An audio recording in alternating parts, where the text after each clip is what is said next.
Hello दोस्तों, आज हमारा पहला टॉपिक है राजस्थान में 1857 की क्रांति। राजस्थान में 1857 की क्रांति। तो हमारा पहला टॉपिक शुरू करते हैं। उससे पहले शुरू करने से पहले हम आपको बताना चाहेंगे कि राजस्थान में दो मंत्रालय RSMSSB और RPS ये दोनों ही एग्ज़ाम कराती है। तो इन दोनों मंत्रालयों से संबंधित जो भी एग्ज़ाम होंगे उनके लिए 1857 की क्रांति बहुत महत्वपूर्ण रहती है, क्योंकि हर एग्ज़ाम में इनसे क्वेश्चन पूछे जाते हैं। तो वीडियो शुरू करने से पहले हम बताना चाहेंगे कि इसमें हम सबसे पहले PDF लेक्चर पढ़ेंगे। PDF में हम जितना भी जो मोस्ट इम्पोर्टेंट मैटर है वो सारा इस PDF में कलेक्ट करके बताया है, और उस PDF करने के बाद हम प्रीवियस ईयर के कुछ क्वेश्चन सोल्व करेंगे।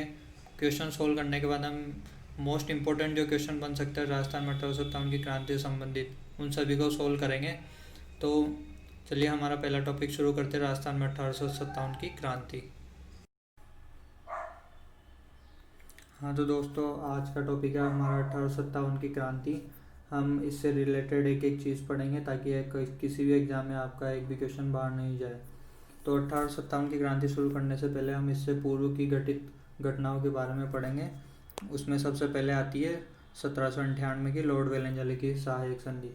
लॉर्ड वेलेंजली ने सहायक संधि प्रचलन की तो सबसे पहले भारत में जो है हैदराबाद के निजाम अली खान ने ये संधि सबसे पहले की। और राजस्थान के संबंध में पूछे तो राजस्थान के संबंध में भरतपुर रियासत और अलवर रियासत ने सर्वप्रथम यह संधि की, लॉर्ड वेलेंजली की सहायक संधि। तो भरतपुर के रणजीत सिंह ने सितंबर 1803 और अलवर के बख्तावर सिंह ने नवंबर 1803 में संधि की। अभी जो लेब असिस्टेंट का एग्ज़ाम हुआ था 2018 में, तो उसमें यही क्वेश्चन पूछा गया था कि राजस्थान में सर्वप्रथम सहायक संधि किस तारीख तो नहीं थी, ये सन थे उसमें ऑप्शन में, सितंबर 1803 और नवंबर 1803। इसके बाद आता है कि यह संधि भारत में किस किस रियासतों ने करी। तो सबसे पहले हैदराबाद ने 1798 में, मैसूर और तन्नौर ने 1799 में, अवध ने 1801, पेशवा ने 1802 और भोसले सिंधिया ने 1803 में यह संधि का प्रचलन किया। इसके बाद सेकंड पॉइंट आता है कि 1817 में लॉर्ड हेस्टिंग की अधीनस्थ पाथक्य संधि। तो यह संधि सबसे पहले राजपूती रियासत थी। यह संधि करने वाली सबसे प्रथम राजपूत रियासत कौन थी? करौली थी। करौली ने 1817 में यह संधि की। और आपसे डेट पूछे तो 15 नवंबर 1817। अब यह संधि राजस्थान में किन किन रियासतों ने की, तो आओ उसको देखते हैं हम इस ग्राफ से। तो सबसे पहले करी करौली से टोक से कोटा से मारवाड़ से मेवाड़ से बूंदी से बीकानेर से जयपुर से किशनगढ़ होते हुए डूंगरपुर से जैसलमेर से सिरोही। अब एक और बार देखिए, सबसे पहले संधि किसने करी? सबसे पहले करौली ने करी। यह संधि सबसे पहले राजस्थान में करौली ने करी। करौली के बाद टोक के बाद कोटा से इधर मारवाड़ या जोधपुर बोल दो। उसके बाद मेवाड़ या उदयपुर बोल दो। मेवाड़ से गए हम बूंदी फिर उसके बाद बूंदी ने करी। बूंदी के बाद बीकानेर के बाद जयपुर के बाद किशनगढ़ के बाद डूंगरपुर के बाद जैसलमेर के बाद सिरोही। तो हमको इतना याद रखना है इस टॉपिक में कि सबसे पहले करौली ने करी 1817 में। किसने करौली का शासक कौन था? हरबख्शपाल सिंह ने सर्वप्रथम ये संधि की। और अंतिम संधि जो है सिरोही के शिवपाल ने करी 1823 में। तो ये वाला याद रखना है कि अंतिम संधि किसने करी, तो सिरोही के शिव सिंह ने 1823 में। और एक बात ये भी याद रखनी है कि संधि कराने में किसकी भूमिका अहम रही। तो संधि कराने में सबसे अहम भूमिका चार्ल्स मटेकॉफ और कर्नल टोड की विशेष भूमिका रही। ठीक है, अब आगे बढ़ते हैं। अब तीसरी संधि जो है वो थी लॉर्ड डलहौजी की। 1848 में लॉर्ड डलहौजी की हड़प नीति। इसी के अन्य नाम है वेबगत नीति, गोद निश्चय नीति, लेफ्ट आर्म डॉक्ट्राइन का प्रचलन किया। तो इस संधि के तहत डलहौजी ने सतारा जो महाराष्ट्र में पड़ता था उसको 1848 में अंग्रेजी शासन में मिला लिया। उसके बाद जैतपुर संबलपुर को 1849 में, बघाट को 1850 में, उदयपुर को 1852 में झांसी को, 1853 और नागपुर को 1854 में अंग्रेजी शासन में मिला लिया। इसके बाद तथा इन्होंने अवध और मैसूर पर कुशासन का आरोप लगाकर इनको भी अंग्रेजी शासन में मिला लिया। ठीक है, यहाँ तक समझ में आ गया। अब हम कुछ फैक्ट के बारे में पढ़ते हैं जो 1800 क्रांति से संबंधित है। तो 1800 क्रांति के समय ब्रिटेन की महारानी थी विक्टोरिया और ब्रिटेन का प्रधानमंत्री था लॉर्ड पाल्मस्टर। ये चीज़ याद रखना है, ये इंपॉर्टेंट है, लॉर्ड पाल्मस्टर। और इसके बाद है भारत का क्रांति के समय भारत का गवर्नर जनरल लॉर्ड कैनिंग और राजस्थान का एजीजी पूछे तो जॉर्ज पैट्रिक लॉरेंस। ठीक है, जॉर्ज पैट्रिक लॉरेंस। अब अगर आपसे इसमें भी और डिटेल में पूछे कि ये जब गवर्नर जनरल का पद सृजन हुआ तब प्रथम गवर्नर जनरल कौन था, तो उसमें आएगा विलियम बेंटिंग और प्रथम एजीजी कौन था, मिस्टर लॉकेट। और क्रांति का नेतृत्व जो है अंतिम मुगल बादशाह बहादुर शाह जफर द्वितीय ने किया। और एक सबसे इम्पोर्टेंट बात यह है कि 1845 में एजीजी का ग्रीष्मकालीन केंद्र जो है अजमेर से माउंट आबू शिफ्ट होता है। ठीक है, इतना समझ में आ गया। अब आगे बढ़ते हैं, और कुछ फैक्ट है उनको बताते हो। तो राजस्थान में क्रांति का नेतृत्व जो ठाकुर कुशाल सिंह चंपावत ने करा, इसके बारे में आप सब जानते होंगे। इसमें क्रांति का प्रतीक है रोटी जो सामान्य वर्ग के लिए है, और कमल जो है कुलीन या सभ्य वर्ग या अमीर लोग का प्रतीक है। इस क्रांति में 6 सैनिक छावनियाँ हैं। ये चीज़ याद रखना, सेकंड ग्रेड में पूछा हुआ है कि क्रांति के समय कितनी सैनिक छावनियाँ थी राजस्थान में, तो 6 सैनिक छावनियाँ थी। अब आगे बढ़ते हैं। तो इस क्रांति का नेतृत्व योजनाकर्ता कौन था, एक तो अली मुल्ला खान कानपुर के, रंगोजी बाबू सतारा एमपी महाराष्ट्र के थे। रंगोजी बापू जो अप्पा जी के सहयोगी माने जाते हैं। अब आगे बढ़ते हैं। इस क्रांति की पूर्व निश्चित तिथि जो थी वो 31 मई निर्धारित की गई थी, परंतु क्रांति का प्रारंभ जो है 10 मई को मेरठ से ही हो गया था। इसका मेरठ से होने का कारण क्या था वो देखते हैं। तो मेरठ में एक छावनी बैरकपुर है, बैरकपुर में मंगल पांडे है। मंगल पांडे ने 29 मार्च 1857 को बाघ व हुरसन की हत्या कर दी थी। वहाँ के जो कैप्टन थे उनकी हत्या कर दी थी तब, अतः इसी के कारण मंगल पांडे को 8 अप्रैल 1857 को फांसी दे दी गई। अब देखते हैं कि तात्कालिक कारण क्या था क्रांति का। तो तात्कालीन कारण ये था कि कैनिन जो है गवर्नर जनरल था, कैनिन ने ब्राउन बेस राइफल की जगह एनफील्ड राइफल का प्रयोग किया जाना था। तो ये जो एनफील्ड राइफल होती थी ये गाय व सुअर की चर्बी से बनी होती थी, अतः इसके कारतूस को छिलने के लिए इसको मुंह से छिला जाता था, अतः इसका विरोध हुआ। अब देखते हैं कि राजस्थान में प्रथम शहीद जो है वो अमरचंद्र भाटिया थे। अमरचंद्र भाटिया कौन थे, जिन्होंने रानी लक्ष्मीबाई की आर्थिक सहायता करी थी, तो ये भी याद रखना है। अब चलते हैं क्रांति की शुरुआत। क्रांति की शुरुआत से पहले एक बात और ध्यान रखना कि 1832 में राजपूताना एजेंसी का गठन हुआ, जिसका कार्यालय जो है अजमेर में है। अब आगे बढ़ते हैं। राजस्थान में शुरुआत होती है तो 1857 की क्रांति के समय राजस्थान का एजीजी कौन थे, जॉर्ज पैट्रिक लॉरेंस। ये बहुत बार पूछा जा चुका है एग्जाम में और आने वाले एग्जाम में भी पूछने की संभावना है। तो हम देखते हैं कि क्रांति के समय जो 6 सैनिक छावनियाँ थी वो 6 सैनिक छावनियाँ कौन कौन सी है। तो पहली है जयपुर, जोधपुर, उदयपुर, सिरोही, कोटा और भरतपुर। ये सैनिक छावनियों के नाम आपको याद रखने हैं। और इनसे रिलेटेड जो पॉलिटिकल एजेंट थे कि जयपुर में कौन सा पॉलिटिकल एजेंट था, वो था ईडन। जोधपुर में मैकमोहन। जोधपुर की जगह अगर आपसे मारवाड़ पूछ ले तो मारवाड़ में भी मैकमोहन। उदयपुर या मेवाड़ पूछे तो उसमें मेजर शावर्स। सिरोही में पूछे तो जेडी हॉल। कोटा का आप सब जानते हो बर्टन। भरतपुर का मॉरिसन। तो ये फैक्ट तो याद रखने पड़ेंगे आपको। अब आगे बढ़ते हैं कि राजस्थान में 1857 की क्रांति की शुरुआत। सर्वप्रथम क्रांति की शुरुआत कहाँ पर हुई वो देखते हैं, नसीराबाद छावनी में। नसीराबाद कहाँ पड़ता है, अजमेर में। सॉरी, नसीराबाद में सर्वप्रथम शुरुआत हुई। तो इस नसीराबाद की शुरुआत कब हुई? 28 मई 1857 में। नसीराबाद में क्रांति का नेतृत्व जो है वो बख्तावर सिंह ने करा, और यहाँ का जो अंग्रेज अधिकारी था वो था प्रिचार्ड। अब यहाँ पर क्रांति की शुरुआत हुई तो इसका कारण क्या था कि क्रांति की शुरुआत क्यों हुई, तो देखते हैं। यहाँ पर जो 30वीं और 15वीं नेटिव इन्फिनिटी थी, नेटिव इन्फिनिटी होती है कि सैनिक पैदल टुकड़ी, तो जो यहाँ की सैन्य टुकड़ी थी उसको अजमेर से हटाकर नसीराबाद शिफ्ट किया जा रहा था। ठीक है, नसीराबाद शिफ्ट किया जा रहा था। तो यहाँ के सैनिकों ने विद्रोह किया और ये भरतपुर से होते हुए दिल्ली की ओर रवाना हो गए और यहाँ पे क्रांति का बिगुल बजा दिया। अब यहाँ का जो वो नेतृत्व करता था बख्तावर सिंह, तब उसने अंग्रेज अधिकारी प्रिचार्ड से कहा कि हमारे साथ ऐसा व्यवहार क्यों किया जा रहा है, क्या हम विद्रोही है?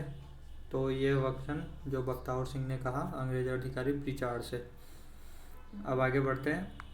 नसीराबाद के बाद शुरुआत हुई भरतपुर में, भरतपुर रियासत में। तो भरतपुर रियासत के शासक कौन था? जसवंत सिंह, ये शासक के नाम याद रखने। और पॉलिटिकल एजेंट जो था भरतपुर का मॉरिसन था। ठीक है, तो मॉरिसन ने क्या करा? मॉरिसन तब यहाँ पर गुज्जर और मेव जाति द्वारा 1857 की क्रांति की शुरुआत की गई। तब यहाँ से मॉरिसन जो था पॉलिटिकल एजेंट, वो यहाँ से भागकर आगरा दुर्ग में शरण लेता है और अपनी जान को बचाता है। और ये सभी गुज्जर और मेव जाति के जो भी थे किसान या सैनिक, ये सब दिल्ली की ओर रवाना हो गए। इसके बाद आती है भरतपुर के बाद नीमच में छावनी। नीमच छावनी में क्रांति। नीमच छावनी में क्रांति की शुरुआत कब हुई? 3 जून 1857 को नीमच में क्रांति की शुरुआत हुई। तो नीमच में जो अंग्रेज अधिकारी था वो था कर्नल एबॉल्ट। ठीक है, कर्नल एबॉल्ट। और यहाँ के जो नेतृत्व करता थे मोहम्मद अली बेग और हीरा सिंह, ये दोनों आपको याद रखना है, ये बहुत इंपॉर्टेंट है। मोहम्मद अली बेग और हीरा सिंह, ये एग्ज़ाम में पूछे भी जा चुके। तो यहाँ पर एक घटना घटित हुई कि आटे में हड्डी का चूरा फैलने की जो घटना हुई, वो उसकी अफवाह यहाँ पर फैली, जिसको यहाँ दूर किया यहाँ के सैनिक अधिकारी अर्जुन सिंह ने। तो यहाँ का जो अधिकारी था एबॉल्ट, वो यहाँ के जो किसान विसान थे उन सभी को स्वामी देशभक्ति की शपथ दिलाना चाहता था कि कोई भी अंग्रेजों के विरुद्ध ना हो, उनकी सेवा करे। तब इसी कर्नल एबॉल्ट का यहाँ पर विरोध हुआ। तो मोहम्मद अली बेग ने यहाँ पर कहा कि जब अंग्रेज अधिकारी अपनी शपथ का पालन नहीं किया तो हम भी ऐसा करने के लिए बाध्य नहीं है। ये वचन किसने कहे? मोहम्मद अली बेग ने। तो ये सब, इन सभी किसानों ने, नीमच के सैनिकों ने यहाँ पर क्रांति की शुरुआत कर दी अंग्रेजों के विरुद्ध। अब चलते जो यहाँ के जो 40 अंग्रेजी परिवार थे उनको शरण दी चित्तौड़ के डूंगला गांव में किसानों से बचाने के लिए।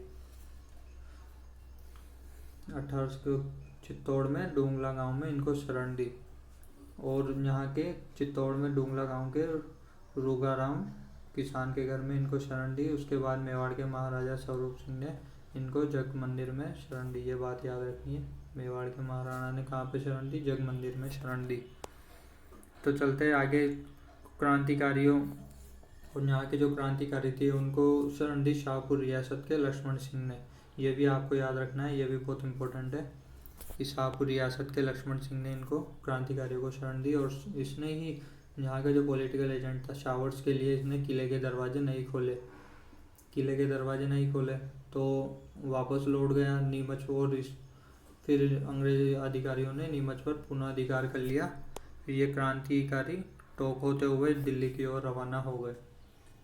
ठीक है, अब अगली बात आती है टोक रियासत में क्रांति। टोक रियासत में क्रांति कब हुई? 10 जून 1857 को।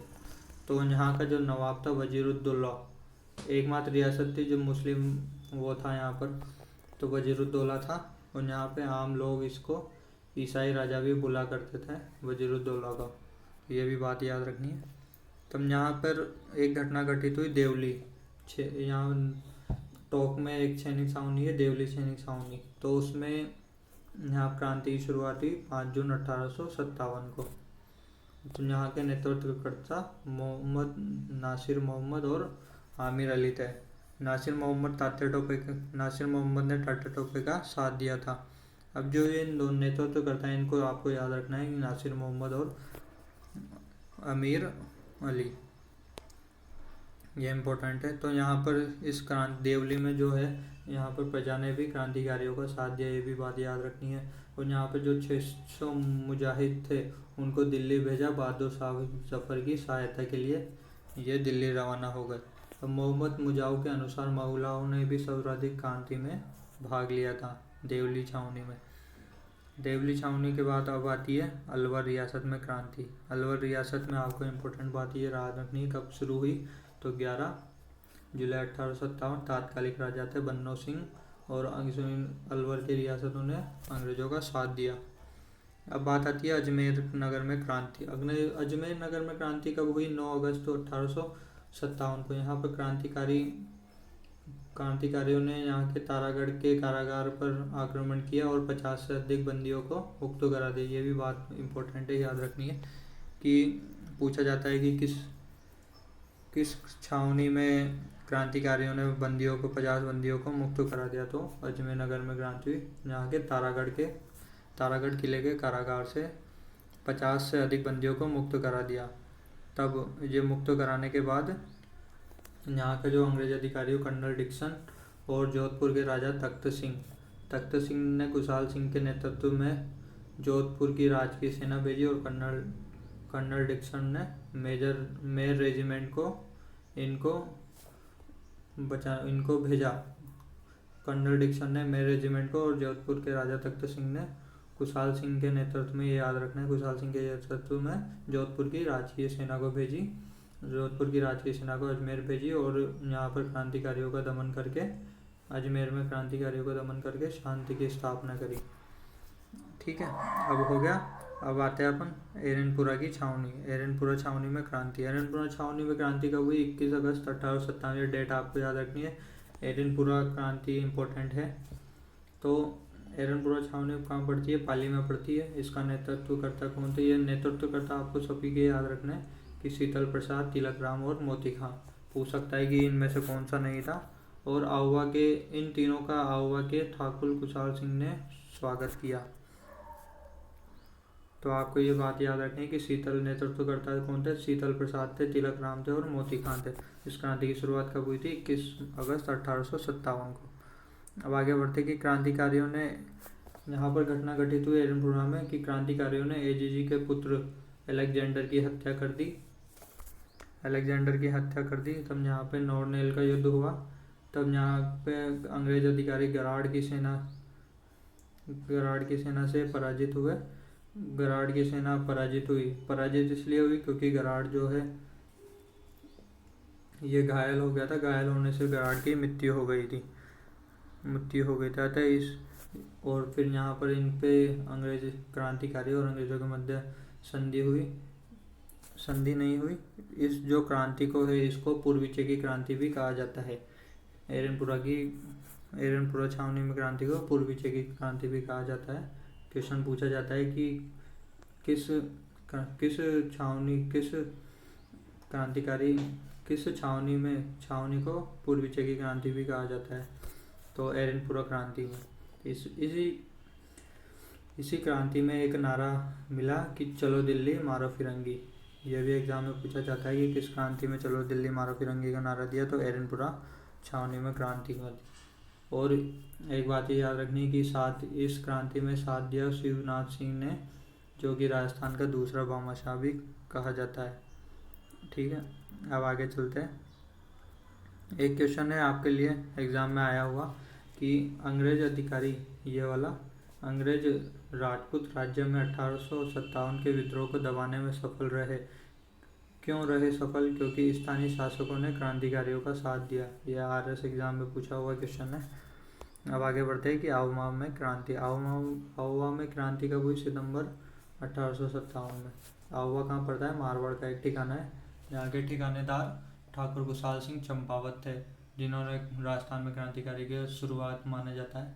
इसका कारण जो था वो था कुशाल सिंह और जोधपुर के शासक तख्त सिंह के मध्य कर को लेकर अनबन चल रही थी। इस कारण यहाँ पर क्रांति की शुरुआत हुई। तो इस क्रांति में घटनाएं घटित हुई कुछ महत्वपूर्ण। तो युद्ध हुए, तो पहला युद्ध है बिथोड़ा का युद्ध, इसको इम्पोर्टेंट है ये, वेरी वेरी इम्पोर्टेंट। तो 8 सितंबर 1857 को बिठोड़ा का युद्ध हुआ। बिठोड़ा का युद्ध किस किस के मध्य हुआ? एक तरफ थे क्रांतिकारी और कुशाल सिंह, और दूसरी तरफ थे मारवाड़ के तख्त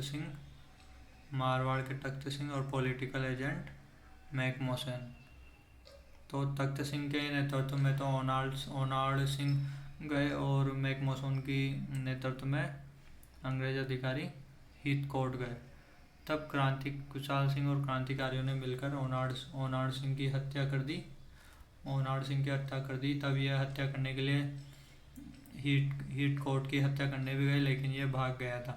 तब इनकी मारवाड़ शासक तख्त सिंह और पॉलिटिकल एजेंट मैकमोहन की हत्या हुई और बिथोड़ा का युद्ध क्रांतिकारियों ने जीत लिया। इसके बाद ही जस्ट एक महीने बाद, यह 8 सितंबर को हुआ, यह 18 सितंबर को 1857 चेलावास का युद्ध हुआ। इस चेलावास के युद्ध को गोले काले का युद्ध भी कहा जाता है। यह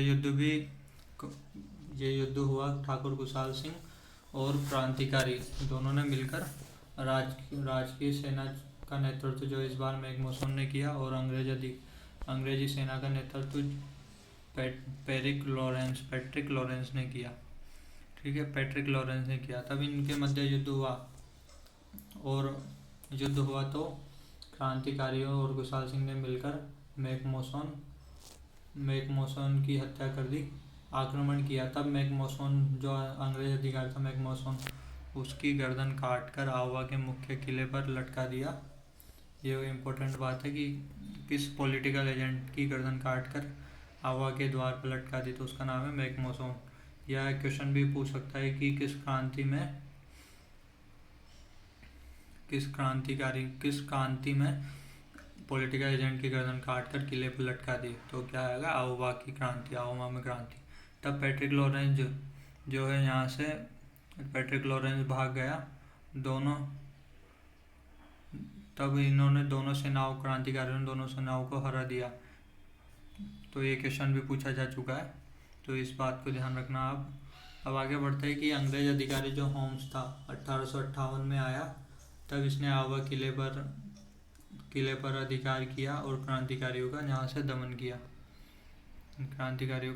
अब इम्पोर्टेंट बात आती है, जो कुशाल सिंह ने किले का भार जो है पृथ्वी सिंह को लौटा दिया, लांबिया के पृथ्वी सिंह के हाथों में सौंप दिया, और कुशाल सिंह कोठारिया के ठाकुर जोत सिंह के यहाँ शरण ली। ये बहुत इंपॉर्टेंट बात है, पूछी जा सकती है एग्जाम में कि कुशाल सिंह ने कोठारिया के ठाकुर जोत सिंह के यहाँ शरण ली। और इसके बाद क्या आती है कि सलुम्बर के केसरी सिंह ने भी कुशाल सिंह को शरण दी थी, और सलुम्बर के ही राजा ने तात्या टोपे की भी सहायता की थी। तो कोठारिया के जोत सिंह, ये याद रखना है, फर्स्ट ग्रेड और पुलिस कांस्टेबल में आ चुका है कि कोठारिया के जोत सिंह ने कुशाल सिंह को शरण दी, और सलुम्बर के केसरी सिंह ने भी इसको शरण दी थी। यह भी कॉलेज लेक्चर आर में पूछा जा चुका है 2014 में, तो इस बात को आप ध्यान रखना। अब आगे बढ़ते हैं, एक इम्पोर्टेंट क्वेश्चन है, पटवारी में पूछा गया है पिछली बार, कि भारत के प्रथम स्वतंत्रता संग्राम के समय जो भोजन सामग्री क्रांतिकारी संदेश के साथ गाँव में वितरित की जाती थी वह है, तो कौन सी है वो? चपाती। ये संदेश के रूप में भेजी जाती थी, चपाती। इस बात को आप ध्यान रखना, एग्जाम में पूछा जा चुका है। फिर 1807 में कुशाल सिंह ने आत्मसमर्पण कर दिया।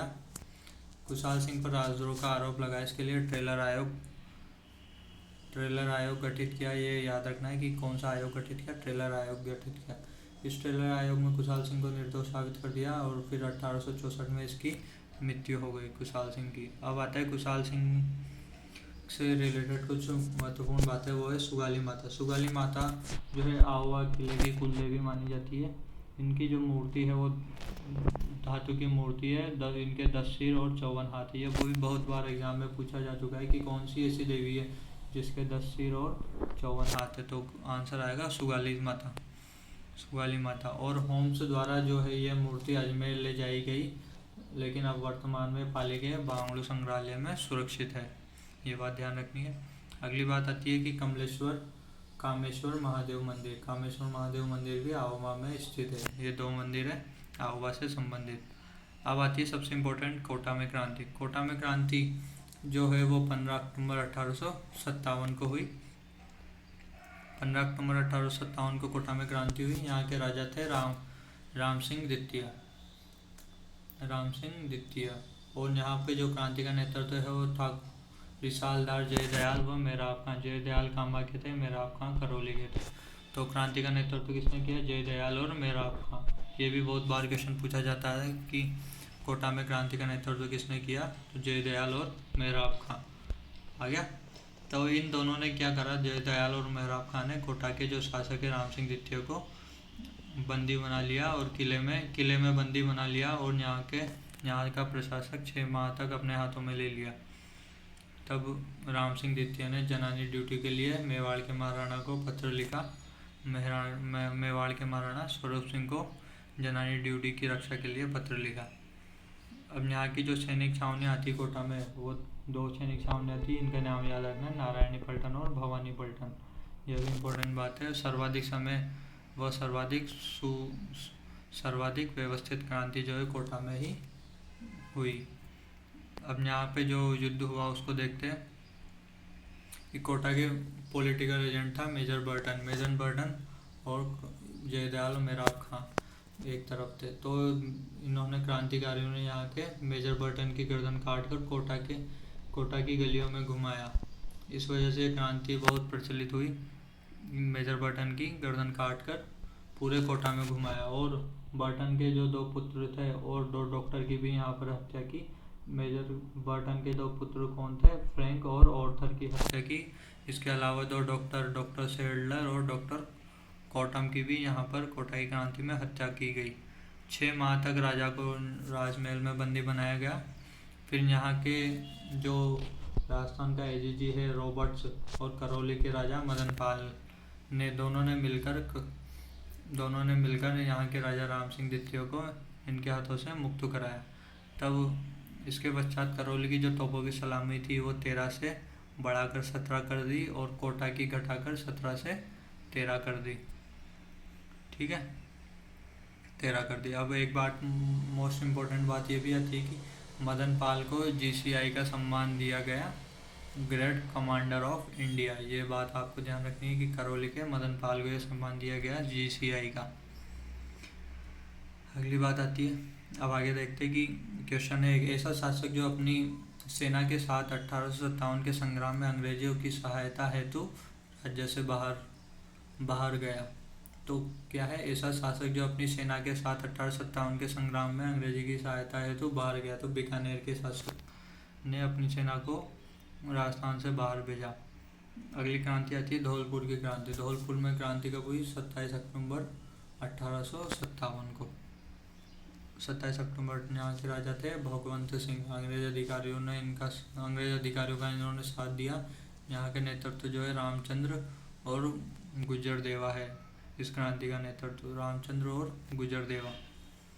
तो यह धौलपुर में जो क्रांति है, ये बात इम्पोर्टेंट है कि धौलपुर में जो क्रांति है यह एकमात्र ऐसी क्रांति थी जहाँ क्रांति का प्रारंभ करने वाला और क्रांति का दमन करने वाला दोनों राजस्थान के बाहर के थे। यहाँ से ग्वालियर के क्रांतिकारियों ने क्रांति की प्रारंभ की और अंग्रेज ने पटियाला से सेना बुलाकर यहाँ पर क्रांति का दमन किया था। ये दोनों ही बाहर के थे। क्रांति का प्रारंभ भी बाहरने वालों ने किया और अंत भी बाहर वालों ने किया था। पूछा जाता है कि ऐसी कौन सी क्रांति है जहाँ पर क्रांति का प्रारंभ और क्रांति का अंत दोनों ही बाहर से किया? तो धौलपुर में क्रांति। अभी ये इस क्रांति से संबंधित, तो क्रांति आपकी पूरी हो चुकी है। अब इस क्रांति से जो संबंधित महत्वपूर्ण व्यक्ति है उनके बारे में हम बताते हैं। तो सबसे पहले आता है अमरचंद भाटिया। अमरचंद भाटिया बीकानेर के निवासी है। ग्वालियर का नगर सेठ या ग्वालियर का कोषाध्यक्ष भी कहा जाता है। झांसी की रानी और तात्या टोपे की आर्थिक सहायता किया था। 22 जून को इनको फांसी दे दी गई।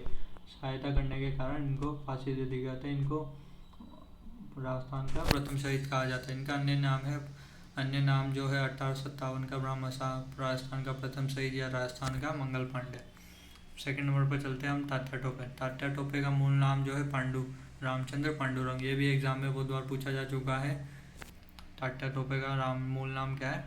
रामचंद्र पांडुरंग। इनका जन्म ये वाला महाराष्ट्र में हुआ। कार्य क्षेत्र गुजरात का है। नाना साहेब लक्ष्मीबाई की क्रांति में सहायता करी। राजस्थान में इन्होंने 2 बार प्रवेश लिया सहायता के लिए। पहला जो है भीलवाड़ा मार्च से 9 अगस्त 1857 को, तो यहीं पर भीलवाड़ा मार्च से प्रवेश लिया। तो यहीं पर कुवाड़ा का युद्ध हुआ। रॉबर्ट्स नामक अंग्रेजी अधिकारी की सेना को इन्होंने पराजित किया। ये बात याद रखनी, कुवाड़ा का युद्ध एग्जाम में पूछा गया है। कुवाड़ा का युद्ध कब हुआ, किन के मध्य हुआ? तो भीलवाड़ा में हुआ। अंग्रेज अधिकारी रॉबर्ट्स और तात्या टोपे के मध्य कुवाड़ा का युद्ध हुआ। तो दूसरी बार जो प्रवेश करा इन्होंने, दूसरी बार बांसवाड़ा मार्ग से करा 11 दिसंबर 1857 को। यहाँ के जो राजा है राजा लक्ष्मण सिंह को पराजित कर कुछ समय यहाँ पर शासन किया। कहाँ पर? बांसवाड़ा में।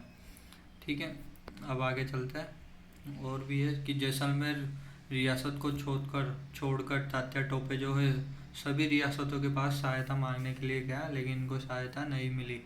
इसके बाद बूंदी के शासक जो आते हैं राम सिंह, इन्होंने इनको अप्रत्यक्ष रूप से सहायता प्रदान की।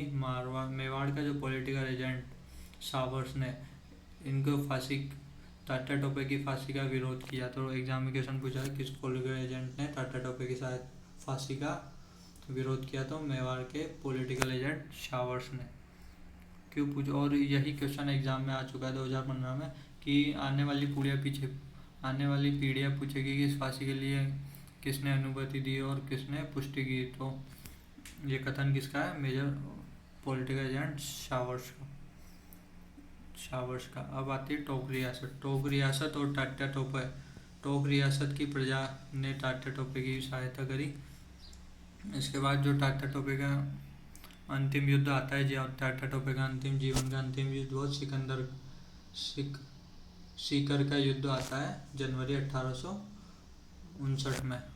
तो सीकर का युद्ध जो है तात्या टोपे के जीवन का अंतिम युद्ध था। यहाँ पर अंग्रेज अधिकारी होम्स की सेना से तात्या टोपे पराजित हुआ। इसके बाद इनको नरवंद के सामंत मानसिंह नरूका ने शरण दी तात्या टोपे को। यहीं से इसको गिरफ्तार कर लिया। 18 अप्रैल 1859 को इसको गिरफ्तार कर लिया और शिप्रा नदी के किनारे इनको फांसी दे दी गई। अब तीसरा नाम आता है डूंगरजी ज्वार जी मूलतः सीकर के बठोट पाडोदा जिले के हैं। रिसालदार के पद पर ये कार्यरत थे। शेखावटी रेजिमेंट में सैनिक टुकड़ी थी ये वहाँ की, तो उसमें ये दोनों कार्यरत थे, डूंगरजी और ज्वार जी। इनका जो शेखावटी रेजिमेंट है, ये भी क्वेश्चन पूछा जा चुका है पटवारी में कि शेखावटी रेजिमेंट का मुख्यालय जो झुंझुनू में पड़ता है, झुंझुनू में। ठीक है, अब 1847 में नसीराबाद छावनी को इन्होंने लूटा। ये भी बात याद रखनी है आपको कि 1857 में नसीराबाद की छावनी को इन्होंने लूटा। अब डूंगर जी को लूटने के बाद यहाँ पर डूंगर जी को बंदी बनाकर आगरा दुर्ग में ले गए और जवाहर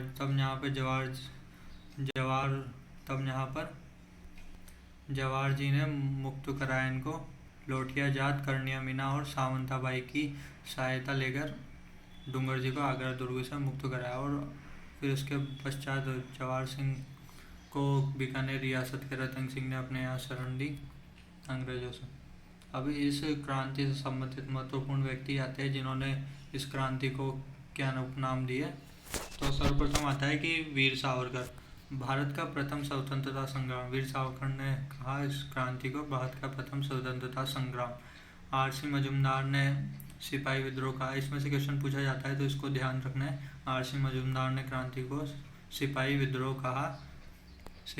कहा। बेंजामिन फ्रैंकलिन ने राष्ट्रीय विद्रोह कहा। जेम्स आउटरम ने हिंदू मुस्लिम षड्यंत्र कहा।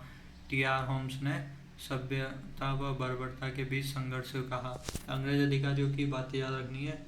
बेंजामिन डिक्लेरी ने राष्ट्रीय विद्रोह, जेम्स आउटरम ने हिंदू मुस्लिम षड्यंत्र, टी.आर. होम्स ने सभ्यता व बर्बरता का संघर्ष कहा। इसके पश्चात आता है डॉक्टर ताराचंद। डॉक्टर ताराचंद ने इसको राष्ट्रीय विप्लव कहा। रीज ने भारतीयों का ईसाइयों के विरुद्ध संघर्ष कहा और सीले ने विश्व सिपाही विद्रोह का। ये पटवारी में पूछा जा चुका है ये वाला क्वेश्चन भी कि सीले ने क्रांति को क्या कहा, तो सिपाही विद्रोह। इस क्रांति को सिपाही विद्रोह कहा। तो दोस्तों हम अंतिम रूप में पड़ाव कर रहे हैं, क्रांति का अंतिम रूप। इस क्रांति से संबंधित जो महत्वपूर्ण सेवाएं है महत्वपूर्ण योजनाएं उनके बारे में देखते हैं। तो सबसे पहले आती है राजस्थान सेवा संघ, और 1919 को इसकी स्थापना हुई। कहाँ पर हुई? वर्धा एमपी में हुई। इसके अध्यक्ष कौन थे? विजय सिंह पथिक, रामनारायण चौधरी और हरिभाऊ किंकर ने इस संस्था की स्थापना की। तो राजस्थान सेवा संघ ने एक समाचार पत्र छापा, उसका नाम था राजस्थान केसरी। तो इनको जो है आर्थिक सहायता, जमनालाल बजाज ने आर्थिक सहायता प्रदान करी, लेकिन किसी कारणवश जमनालाल बजाज और विजय सिंह पथिक में अनबन हो गई। इस कारण इसका कार्यालय जो है स्थानांतरित करके अजमेर में शिफ्ट कर दिया, और यहाँ पर नया समाचार पत्र नवीन राजस्थान नाम से समाचार पत्र प्रकाशित किया जाने लगा। तब अंग्रेज अधिकारियों ने नवीन राजस्थान पर रोक लगा दी और इसका नाम बदलकर तरुण राजस्थान कर दिया। तो इस तरुण राजस्थान में ही हमको बिजोलिया का लेख मिलता है। इसमें बिजोलिया को फेमस किया भारत में। उसके बाद आती दूसरी संस्था राजपूताना मध्य भारत सभा। इसकी स्थापना हुई 1918 में। स्थान का है मारवाड़ धर्मशाला दिल्ली में। संस्थापक सदस्य जमनालाल बजाज जो है प्रथम राष्ट्रीय अध्यक्ष हैं। गणेश शंकर विद्यार्थी उपाध्यक्ष थे इसके, और सदस्य कौन थे? विजय सिंह पथिक है, पंडित गिरधर शर्मा है प्रथम बैठक के जो ये अध्यक्ष रहे हुए हैं। इसके बाद है अर्जुन लाल शेट्टी। सबसे इम्पोर्टेंट बात है, ये क्वेश्चन आपसे बहुत बार पूछा जाता है कि जो ये इस संगठन के जो राजपूताना मध्य भारत सभा की जो 4 बैठकों हुई उनका सही क्रम क्या है? तो दिल्ली, अमृतसर, अजमेर, नागौर। इसको 4 बार पढ़ोगे तो याद हो जाएगा। दिल्ली, अमृतसर, अजमेर, नागपुर, दिल्ली, अमृतसर, अजमेर, नागपुर। तो आपको याद हो जाएगी। तो ये पूछा जाता है एग्जाम में कि राजपूताना मध्य भारत सभा की प्रथम 4 बैठकों का सही क्रम है। तो दिल्ली, अमृतसर, अजमेर और नागपुर। इस बात को ध्यान रखना। अब गांधी जी ने इस सभा के लिए कहा कि यह कांग्रेस का सहयोगी संगठन है। देशी रियासतों में यह प्रथम राजनीतिक संगठन है। यह वचन किसके थे? गांधी जी के। अब बात आती है तीसरी संस्था की, तो अखिल भारतीय देशी राज्य लोक परिषद 1917। तो कांग्रेस के 70 प्रतिनिधियों द्वारा बम्बई में स्थापित की गई। इसके अध्यक्ष थे दीन बहादुर रामचंद्र। इसका उपाध्यक्ष विजय सिंह पथिक को बनाया गया। इसका उद्देश्य जो था वो था देशी रियासतों में उत्तरदायी शासन की स्थापना करना। 1948 में यह संगठन जो है कांग्रेस में मिल गया, और सर्वाधिक योगदान जो इस संगठन का वो प्रजामंडल में रहा। ये भी ध्यान रखना है कि सर्वाधिक योगदान अखिल भारतीय देशी राज्य लोक परिषद का प्रजामंडल में रहा। तो दोस्तों यहाँ पर 1857 की क्रांति पूर्ण होती है। तो इसमें से अगर आप इसको एक बार ध्यान से पढ़ लेंगे, लिख लेंगे, तो इसमें से आपका एक भी क्वेश्चन बाहर नहीं जाएगा। और दोस्तों अगर वीडियो अच्छी लगी हो तो प्लीज़ वीडियो को लाइक कर दीजिए तथा कमेंट कर दीजिए। अगर आप चैनल पर नए हो तो चैनल को सब्सक्राइब कीजिए तथा अपने दोस्तों में ज़्यादा से ज़्यादा शेयर कीजिए। और कमेंट में बताइए कि अगर आपको इनसे रिलेटेड कुछ क्वेश्चन पूछने हैं तो आप कमेंट बॉक्स में लिख दीजिए, मैं सबके रिप्लाई कर दूँगा। धन्यवाद। तो दोस्तों कैसा लगा आज का हमारा नया टॉपिक राजस्थान में 1857 की क्रांति। उम्मीद करता हूँ कि आपको राजस्थान में 1857 की क्रांति अच्छे से समझ में आ गई होगी। अगर आप इसको ध्यान से पढ़ेंगे तो आपका इस टॉपिक से रिलेटेड एक भी क्वेश्चन एग्ज़ाम से बाहर नहीं जाएगा।